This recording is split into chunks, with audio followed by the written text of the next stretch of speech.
Gloford is the implementing partner for Lira City.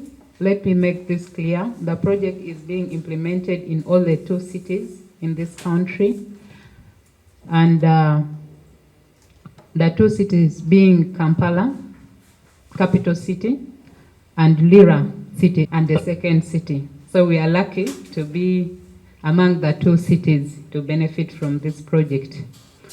So in Lira City, as Gloford, we are working in the 2 divisions, and the 2 divisions we know we have Lira City West and Lira City East.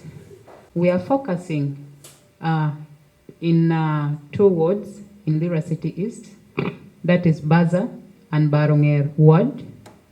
Then in Lira City West, we are focusing on 3 wards, that is Kakoge, Barogole, and Junior Quarters plus Teso. Junior Quarters and Teso, we are coining it as 1 ward. So basically we are looking at 5 wards. But, you know, in a document they need the wards to be specified, but our approach is looking at the hotspots. So you find that even if we are working in Barogole, we shall be touching as well Piraweno, Pirogweno, provided the target category we are looking for are there. We are focusing on the hotspots. Who are the people we are targeting in this project? We are working with young people aged 14 to 30, and they should be youth in streets. We have youth in commercial sex work. We have youth who are abusing drugs. Then the youth refugees, we call them the underserved urban refugees. Then we have teenage mothers, transit operators, then youth organizations, the ones which are formal and informal. In doing our work, we are of course targeting the government offices. We make sure that our partners, of course, are like Office of the CDO, the Commercial Officer, the Principal Health Officer, so that in any of the activities that are in line with that department, we directly involve them. For example, training. When it comes to training of VSLA, definitely we bring on board the Commercial Officer. Then also media. We prioritize media as a key component of this project because it's you who will help us amplify some of the work we are doing and also help us share some of the challenges that maybe we are facing under this project. I will take us briefly on how far we have moved with this project. I said it's 4 years starting this year. It was literally supposed to start in July this year. Unfortunately, we started in August. But we have made tremendous progress so far under the different outcomes. Yeah, we had mapping. In the project, we are supposed to reach a total of 1,500 young people. So as Gloford, under this project of Safe and Inclusive City, we took the initiative of mapping all these categories that I made mention that we are going to work with. And as I talk now, we did an intensive 8 days mapping, and we reached out to 1,350 youth. We also did the mapping of transit operators, because we know under like sexual gender-based violence, the transit operators have also been identified as one of the perpetrators or people who facilitate some of these activities, including SRHR issues. So we mapped them. Currently, we are also mapping the teenage mothers within the 5 wards. Then also, I made mention of the SGBV service providers. We mapped the different health facilities, 7 health facilities within both City East and City West. We also supported the youth in streets.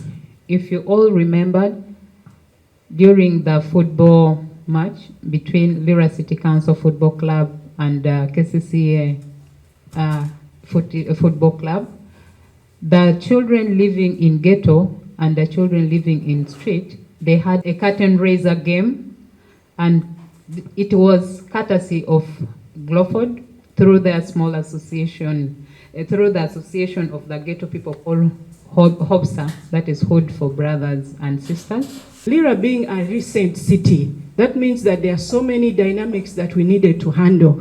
One of the things that stood out very much was the issue of people living on the street needed to be rehabilitated but also supported. So these issues that arose from our engagements with young people programming. And so we hope that this is one way that Gloford is already contributing to development of Lira City, so that we also form a mark where Gloford is known as one of the contributors of setting the standard of how the Lira City will be operating. What else do we do as an organization? We continue creating awareness, definitely, not only to the people who are being affected, but we also bring to light the local government, of course, identifies issues of the city being what? Being in need of support. Now, what do we do together? We work with local government to bring the people who are in the community that they may not be aware of, like these special youth groups that they need to work with, link them, expose them, and do so many other things. Gloford, or Global Forum for Development, is a generational vehicle, a thinking that is championed by our generation to attempt and address some critical problems of our society and of our time and pass the baton to the next generation. We say here at Global Forum for Development, Gloford Uganda, that we are basically solving the following problems. Number one, transformative leadership crisis, not only at family level, but at community, at tribal, at regional, at national and continental level. You will agree with me that we have so many leaders in the continent, in our communities, in our families, with the titles of fathers, of mothers, and all sorts of things. But little has been done to enhance the capacity of those who hold those ranks to function with vision, with the simplicity, with the transformation that is critical in championing the visions and the aspirations of those under them. And therefore, our community, returning from the 20 years plus war and the challenges now, COVID-19, the problems of poverty and many others, will require that the generation is awoken from their slumber and rise to the task. We are also working on the problem of contextually and circumstantially applied knowledge crisis. Many of us are educated. Many of us have PhDs, masters in different disciplines. My question is, with all the educated people, why all these problems? We must ask ourselves if we are applying the knowledge we have acquired from conception to date, and it is useful to us, the people around us, and our nation. 3, the big question of youth unemployment and unemployability. The easy part has been somebody is responsible to create the jobs. I want to address my generation tonight. 4, youth poverty and criminology. We are also engaged in understanding and studying crime and deviant behavior, both urban and rural. The question right now is, this generation, for God's sake, they call them also